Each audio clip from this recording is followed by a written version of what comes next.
మాజీ శాసనసభ్యులు పెద్దిరెడ్డి సుదర్శన్ రెడ్డి అకాల మరణం తనను దిగ్భ్రాంతికి గురి చేసిందని బీజేపీ రాష్ట్ర ప్రధాన కార్యదర్శి తాటిపర్తి జీవన్ రెడ్డి అన్నారు. ఉద్యమ సమయంలో వరంగల్ జిల్లా అధ్యక్షులుగా పెద్దిరెడ్డి పనిచేశారని, కేసీఆర్ ఉద్యమంలో పాల్గొని ఉద్యమ బలోపేతానికి కృషి చేశారని అన్నారు. ఆయన కుటుంబ సభ్యులను ప్రగాఢ సానుభూతి తెలియజేస్తున్నానని, అదేవిధంగా ఆయన ఆత్మకు శాంతి కలిగాలని ప్రార్థిస్తున్నట్లు జీవన్ రెడ్డి పేర్కొన్నారు.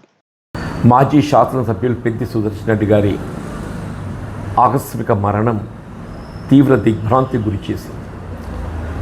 ఆనాడు ఉద్యమ సమయంలో పెద్ది సుదర్శన్ రెడ్డి గారు కేసీఆర్ గారి నాయకత్వంలో ముఖ్యంగా వరంగల్ జిల్లా బీఆర్ఎస్ పార్టీ అధ్యక్షుడిగా ఉద్యమ బలోపేతం కొరకు కృషి చేయడంతో పాటుగా జిల్లా ప్రజాపరిషత్ సభ్యుడిగా, శాసనసభ్యుడిగా నర్సంపేట నియోజకవర్గ అభివృద్ధి కొరకు విశేష కృషి చేయడం జరిగింది.